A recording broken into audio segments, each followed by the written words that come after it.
Welcome back, everybody. JumpX podcast 21. Podcast can now legally drink in the US. Yes, the podcast we're going to learn all about jumping higher. Before we jump into it, if you guys are looking for training, looking for coaching, looking for guaranteed results, send us a message on Instagram, send us a message podcast so you know from the podcast. But without further ado, today's topic is going to be all about how to essentially jump higher and manage your training load through a basketball season or when you're playing a lot of basketball, right? Or how to train properly through those periods, right? Because obviously we both know the best time to improve your vertical and get athletic is in the off season. Ideally. Right? It's still possible to see improvements in the like in season, but it's like it's not your priority and it shouldn't be a priority. Like sure, if you can do it, yeah, awesome, right? Yeah. But it's just about getting through the season, maintaining what you've built in the off season, and just staying healthy so then you can actually play. No. I think that especially if you're like a beginner in terms of, you know, jumping higher and all that kind of stuff, you can easily improve in season. Like, there's no reason you won't. Like, because if you're a beginner, you know, the joke is you can walk past the gym, drink a protein shake and jump higher. Pretty much, yeah. And it doesn't really matter how much basketball you're playing. Like, I'd even argue, like, training doesn't even have to be, like, that great. Like, as long as you're getting, like, stronger in some kind of aspect, you probably jump higher. If you're, like, super new. But for I feel sure, like most people come under the category of, you know, they're not, you know, super new to jumping and all that. They're, like, a little bit more advanced, but they play basketball. And I feel like that's a majority of people that are online and who are interested in vertical jump training. Most of them play basketball. Exactly. Most of them have done something in the past to jump higher, but they're kind of at that point where it's like, how do I actually get any better now? Exactly. So we got a little list here of like points we're going to go through, and we're just going to discuss them bit by bit and how you can apply them to your own training. Yeah. So the first point is focus on intensity, not volume. All right. So I know some of you guys are probably listening, like, what is the difference between intensity and volume? You don't really know what those terms mean, right? It might seem pretty obvious to us, but to some people it's not.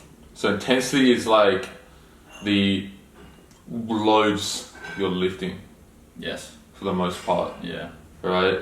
Or if you're doing like a faster movement, how fast you're moving the weight. Yeah, how fast you're moving the weight. Yeah, and how much force is going through your body, all that sort of stuff. And volume is more like the total workload you're doing. Over a course of a how many period of sets time. and reps and stuff you're doing in a session and over the week and in a period of time, right? So you want to focus on, essentially another way to put it is quality, not quantity, right? And the reason being is because of basketball and the nature of basketball, that's already a lot of volume and load going through your body, right? So you only can recover from so much in a week. Yeah. Right? So that's where you want to focus on quality over quantity in your like gym sessions, in your weight training sessions, right? So then you can get the adaptations and stimulus and results you want from your training without overdoing it. Yeah, I reckon a good way to like show the contrast would be like basketball game, just like a regular basketball game. That'd be like the example for volume. I mean, volume, and then intensity would be like a dunk session. Because obviously dunk session, you're not doing jumps back to back to back without any rest. It's like you do a dunk, you rest for like 1 minute, 1.5 minutes. You go again, and then like max intent. Whereas basketball, you might be jogging a little bit. You might do a sub maximal jump to get a rebound or some shit. Here's an even better way to put it, right? Like what we mean by intensity and volume, right? So like say it's like volume. An example of volume would be like doing 50 layups, right? Because on layups, you're not jumping maximally, but you're still jumping. Yeah. Right, and you're doing that 50 times, right? Whereas intensity would be like going up, trying to dunk it, jumping maximally, but only jumping like 10 times. Yeah. You're going to get a way better stimulus in terms of jumping higher, doing only those 10 jumps, but trying to do them maximally than doing like 50 layups. Yeah. That kind of is relating to one of our points about the plyos. Yeah. Now, when you're doing plyos, they can be put into two categories generally, like intensive and extensive plyos. And if you're playing basketball, you're doing lots of extensive plyos. Mm-hmm. So you're running, and the running is not always like full velocity either. You know, a lot of the time you're jogging, that kind of stuff. Doing layups, that's like a low level plyo because, like you said, you're not doing a max jump. But it's probably that medium level, to be honest. What, a layup? Yeah. Yeah, it'd be like a medium. It's not as it's not like a jog or anything. So obviously you're getting a lot of those extensive things. Now, the big thing about this is you need to focus on stuff that you're not getting because there's no reason to just point, like we said in the other podcast, pouring water into the fucking ocean. Like, you know, you're not really getting much out of it. Yeah, so most basketball players, they're not getting those like max intent jumps, right? As often as they should. As often as they should, yes. right? So that's where the players that would be focused more on max intent, trying to jump as high as you can or run as fast as you can. Right. Yeah. In saying that, it depends on your play style too. If you like jump around, you don't really need to do any of that, to be honest, because you're already getting that in game. Because you try to dunk it on every fucking possession. Yeah. So it depends. If you're like one of those guys that is dunking in game, right, and is getting those reps in already in game, then I wouldn't say there's as much of a place for that because you're already getting that. There's still a place though because they're still getting their extensive pliers in the game. But if you're like someone who can't dunk, there's no way you're going for max jumps in game. Yeah. Other than maybe a rebound here and there. But even then, you're probably not even having a chance to get a rebound because it's you're rare. not high enough. It's rare, yeah. You're not going to go for it. But I played competitive basketball for like years, right? And I barely ever maxed jump, like truly maxed jumped. Yeah. Just from memory. Even just like grabbing rebounds and stuff, they weren't like true, like, I'm trying as hard as I can. I was only jumping as high as I needed to get the ball. Yeah. It's probably like a drop step at max. Yeah. You didn't have like a full approach into that shit. Like, yeah, it wasn't a max jump with a full speed approach, long penultimate, it was kind of just 1-2 half-ass jump. Yeah, even the layups and stuff too, right? Yeah. And that goes for strength work too, right? You don't want to be doing 6 sets of 10 on your squats. That's way too fucking much and unnecessary, right? Not a bodybuilder. So you have a fucked game of basketball, you just sore as fuck. You might only do like 2 sets of like 6 or something like that, right? Or it's like 3 sets of 6 or something like that, right? Because that's going to be enough to maintain your strength, right? Even build a little bit of strength. So even then, you can still get strength. Yeah. Yeah. And it's not going to mess you up, right? No. Your trainings in basketball. Yeah, especially if you're in season, then if you're doing more than like 4 sets for like a main exercise, you could be in trouble. Yeah, even then, it depends. Like if you're playing low minutes, you're a bench warmer, then you might as well get your bounce up. Exactly, right. Yeah. Exactly. That's kind of one of our other points is, so say you play like state or national level basketball, it's very easy to overdo it because it's almost like every time you go up a level in basketball, you still got to play all the levels below you. So domestic, so we call it domestic. I don't know what everyone else calls it. Just like rec league, whatever. So say you play rec league and you get really good and you get selected for like a state team. So you got to play your state team, do your state training, do your rec league, rec training, and then say you get picked on like a national team. You got to do your national game, your national training, state league, state training. Like, see what I mean? Like, it just kind of like builds up over time. And our kind of like stance on this is, should you really be playing like, if you're already at those higher levels, should you even be bothering playing, I guess, the shitter leagues? Because you're just putting load on your body for nothing really. And it's almost like bad practice in a way. Yeah. Yeah. Yeah, you don't see NBA players going and playing D League. Depends. You don't see like no. When they're in the NBA. Oh yeah, no. In the NBA season, right? Because extra load for no reason is shit of practice. It's like NBA players. And it's also like the other thing with doing that as well is in those lower leagues you can get away with more, so you start to build bad habits. And then you get exposed into. Yeah. Yeah. Maybe you get a bit lazy on a layup. You're like, what the fuck? I didn't get blocked then. I'm gonna keep doing that because it's the easier way. You start to play to that level. Just naturally over time, right? Yeah. So that's something I found when I was playing basketball. When I would play people that are bad, you're like, I can kind of slack off, and then you start building bad habits, and then, it's just not a good thing. This kind of just relates to like life itself and like surrounding yourself with people you want to be like, or strive to be like. Always try and play in a league where you're getting pushed. Don't play in a league where you're dropping like 50 points a night. Like it might, you might be stroking your ego and all that. It might feel great. Unless you're Damian Lillard, bro. You can't really go on any higher, can you? fucking NBA, Yeah, I'm just playing like fucking aliens or some shit. Yeah. yeah. Yeah. But yeah, play somewhere where you can actually like push yourself. Space Jam type stuff. Yeah, play Versus the monsters. 80s. Yeah. If you're not Damian Lillard, which you're probably not. Yeah. Why are you calling me? Who's calling you? Random number. Yeah. It's actually like similar to my number, only like a few digits different. Really? Yeah. Okay. Anyways, back to our point. We said basically don't play in crap competitions if you can avoid it. Obviously, there's some situations where like by contract you have to play in one league below you, just because there was like all those weird rules. What walk you had to play them in. Yeah. If you have to, then yeah, obviously I can't really say don't do it. Yeah. You have to, but and then even then I would try to get like a massive team, so then you just like play low minutes. yeah, have like 10 players, bro. Like team of 10. Team of 10. You cycle through every 5 minutes. So then it's like you play 40-minute domestic games, but you're only playing like fucking 10 minutes. Yeah. Because the clock's like continuous as well. Yeah. So it's not like it's stopped or anything. Yeah. And at the end of the day, who cares if you score 50 in a domestic game? No one cares. But if you score 50 in a wobble game, or a state game, or an NBL 1 game, then fuck it. You know? Yeah. So, anyways. ISOs.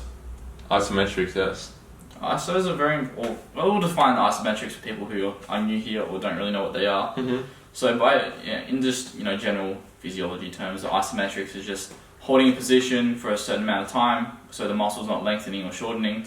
Yeah. And we use those in our training, and we suggest that people who play or just anyone who does like kind of elastic activity should do them, because they actually have a pain relieving effect. So, for example, if you're on the video podcast, this is an example of an isometric. I'm pushing my shin outwards that way, and I'm pulling it back with my hand. Yeah, you're using your quad, recep, or thigh muscle to resist that pulling in. You should feel it in your knee, hold it up for 45 seconds, and you should get a pain relieving effect. So, our point is, add these into your training, especially if you're playing a high level basketball, because I feel like for a lot of people, especially over the ages like 15, 16, knee pain is a pretty big issue I see. One of the main reasons people can't train in season is because they're barely surviving just playing games. Yeah, and that's where the isometrics have a lot of value, and even just heavier isometrics have a lot of value too. Like I remember reading somewhere that there was a study, like over the course of a season. Yeah. I think it actually might have been from Daniel Bark, Jump Science. So like shout out to him. I think it was one of his posts. I remember seeing on one of his posts that throughout the course of the season, a player didn't cut his load at all, didn't load manage at all, was just performing heavy isometrics like 2 to 3 times a week. How heavy is heavy? Oh, like heavy, like shorter bursts, not like 30 to 45 seconds, like 10, 20, sub 30 seconds even sometimes, right? And over the course of a season, right, his pain and tendons got healthier. Yeah. So there's a lot of value in doing heavier isometrics as well.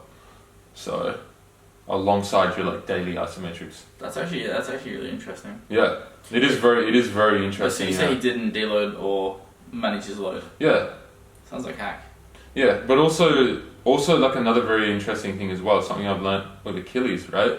So you're getting Achilles problems throughout the course of a season. You can actually load manage without load managing. Now, let me actually explain that, right?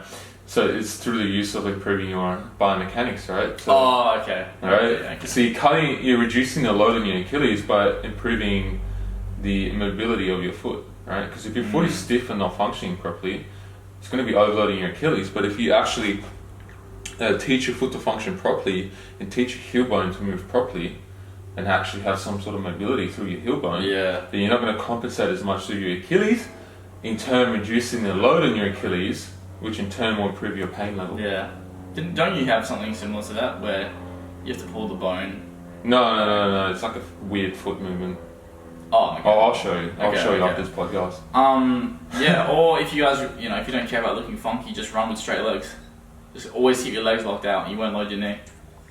But he's joking, guys. Do not fucking do that. Do not fucking do that. I feel like if you had to say that you're joking and you go and do that, I mean, that's your own fault. You used the Austen Young there where you just sounded dead serious, and I feel like some people wouldn't be able to tell whether you're joking. Yeah, well, I just learned from you. So yeah, I mean, if people don't know, Austin's like renowned for saying something like stupid as fuck, but then he'll have like a dead serious face, and people are like, "Is this guy actually just dumb?"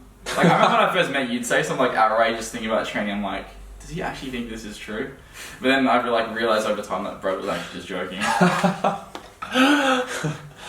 Oh shit. No, it's pretty funny fucking with people in that way. But yeah, anyways, the next point is general strength. Yeah, so you're not going to be able to tolerate too much like speed, plyo work, right? Because you're already getting a fuck ton of that through basketball, because basketball is fast, quick, plyometric movements for the most part, right? Yeah. Change the direction, the running, the jumping. Yeah. So you want to focus more on the things you're not getting, like general fucking strength work, like weakness. Just getting getting stronger in a squat, you know, getting stronger in hinges, hamstring stronger, glute stronger, calf stronger, just generally getting stronger. Yeah. Just really simple stuff. Bro. Maintaining that strength.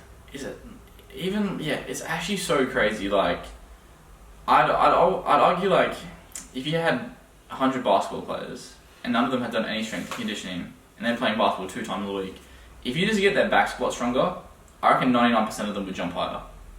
Without doubt. Like, it's actually so easy to jump high if you've done nothing before and you play basketball. Yeah. You just have to be willing to, like, you know, make sure everything's going okay. Like, make sure you're still squatting like with good form and overloading it in the right way. But if you get stronger, it's such an easy way to jump higher. Like, imagine if you had that, like, if Austen just squats 6 times a week, he'll jump higher. Like, no, but like, I would fucking argue, even if you're not a beginner, bro, your front squat you're getting stronger, right? Yeah, and you're still jumping higher. Yeah. And you're front squatting how much? What's your max? 170. 170? Yeah. And people will be like, oh, there's diminishing returns of strength work. Like, bro, shut the fuck up. Yeah, shut the fuck up. Shut the fuck up. There's diminishing returns of everything. But you don't even know when it is. Huh? Everyone's diminishing. You don't know when it is. So just keep getting stronger, you bitch. Yeah. What's the point of not trying? Like, I reached 2.659 times my body weight. But even then, if you periodize training properly, you can avoid the diminishing returns of strength work for like fucking years.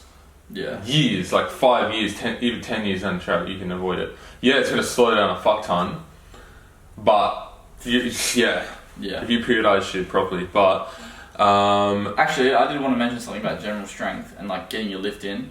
I reckon, and this is my opinion, if you're playing a lot of basketball, the best time to get your lift in is if you go to game at night, do it after, because you'll be warm. And that's what NBA players do. Yeah. They train right after the game. You do it the day after, and then say it's a Monday, you have a basketball game at night, you have your game, you go to bed, you do the training the next morning, you're fucked for the rest of the day. Well, not fucked, but you're a bit fatigued for the rest of the day. And then you got to recover for the next day. Whereas if you get it in on the night of the game, you've got the next day to recover, and then come Wednesday, you'd be fine.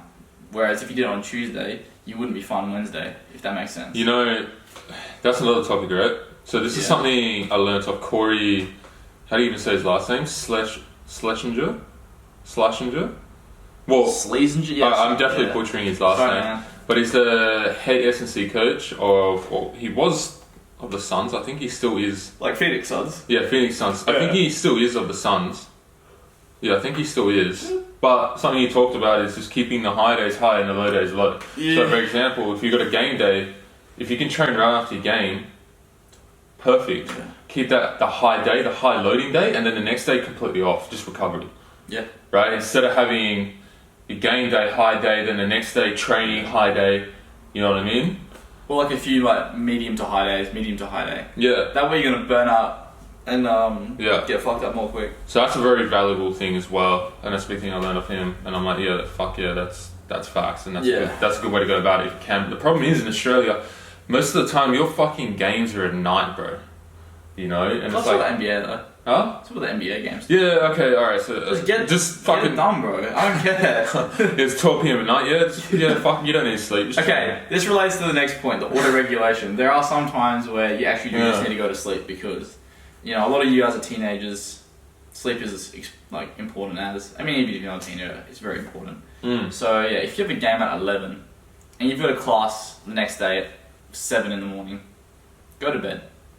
Because when it comes to that point, you got to auto regulate and be like, okay, sleep's going to be the more important thing to do right here. But you know, you have a 5 p.m. game, 6 p.m. game, goes to 7, do your lift 7 to 8, go to bed at 9, get your food in, lovely jubbly, good to go in the morning. And then what we were just saying before. You can have your high day, you can have your low day. Yeah. Have a whole day to recovery. Yeah. That's nice. And you're gonna have to auto-regulate a lot throughout the season, right? You might play super high minutes one game. Yep. And then be fucked, and then you'll have to like lower your volume and everything heaps, sweet session the next day, and then the next time you might just be playing like fuck all minutes, and then you can push yourself, right? So that's where your training is going to be constantly changing, and you want to take advantage of the opportunities you do have, right? So those scenarios where you know you're not going to be training or playing for the next 2-3 days, fuck yeah, or could be a bye. Yeah. That's where you want to have a fucking hard session in the gym. That's, you know? Yeah, I mean, and not to plug our own fucking brand here, but like, that's what we do. We communicate with our athletes. Not all of them are basketball players, but we do have basketball player athletes. And they can tell us, like, yo, I've got this whole week off, you know, for whatever reason. Maybe it's a bye, maybe the basketball carnival got cancelled, whatever. And they have a whole week of training. We're like, okay, well, congratulations, it's now a high week for you. And then, you know, they'll have the weekend to rest. And then they go into their regular schedule the next week. And we can edit their training day by day on things that can happen. And basketball is just really unpredictable in itself. Like, say you smash a team, by halftime you're up by 20 points, 30 points. You'll probably pull off the starters. If you're a starter, you're going to lose your minutes. It's a good thing because you won. But then, obviously, you haven't got that full stimuli, that full fatigue from the game. So that's the kind of situation where you go and smash yourself in the gym. Yeah. Absolutely. Yeah, I think we touched on most of the points. I guess I think the obvious one is just recovery too. You know, eating, sleeping properly, all that sort of stuff. We won't jump into that in detail. Well, we got podcasts on it. Yeah, we got podcasts on it. We're at the point where we can be like, refer to our other podcasts. Yeah. Refer to the diet podcast. Yeah, exactly, right. It's kind of sick, to be honest. Exactly. Yeah. But yeah, obviously all that obvious stuff, recovery, very important as well. But that's just, I think we're giving you guys a lot of nuggets today. So yeah, we'll end things off there, I guess. You should tell them your nugget that you were telling Hayden before. The Hamza one? Was that It's a good one. It's a good one. Yeah, okay. So basically, what was it again? It was kind of like, I worded it really well. Yeah, okay. So you got to learn to delay gratification. Right? You got to learn to essentially not go for the easy option all the time, right? Because every time you don't delay the gratification, you go for the easy option, right? You're stealing happiness from your future self, right? You're stealing success from your future self. You're stealing that sense of fulfillment from your future self, right? And that was just a big thing I learned off this guy called Hamza. He's a big YouTuber in terms of self-improvement and stuff, right? And and that really stuck with me. So there you go. That's another nugget for you guys. So yeah. Saying that, don't go like full fucking psycho and be like, okay, I can never do anything that makes me happy. You know what I mean? Like, oh, I can't play basketball because it makes me happy. I don't want to gratify myself, or like take it to extreme. You know what I mean? Yeah, but take it as it is. For example, for that, easy way out is you play your basketball game, 5 p.m. Your mates are all going out for drinks, but you have a session planned. What do you do? Oh, fuck the drinks. Yeah. Exactly. What do you mean? Yeah, exactly. Maybe they don't. That's an easy choice for me though. Yes, but I'm just for applying that as an example. Yeah. And maybe 2 years down the line, like you might not see it in that point. You'd be like, oh, one set of drinks won't matter, whatever. 2 years down the line, if you keep that habit coming consistently every day or every week when your game happens, they're going for drinks, you're going out training, you'll eventually find that the separation between each group is getting bigger and bigger over time. So, do you want the longer you can delay the gratification, the bigger the reward. Exactly. In the long run. Yeah. So, anyways, all right, we'll leave that one there, guys. So, if you enjoyed this podcast, I'm not even sure what you do on Spotify. Leave it a good rating, subscribe on YouTube, leave a comment on what you guys think, and we'll see you guys in the next one. Peace out. Bye.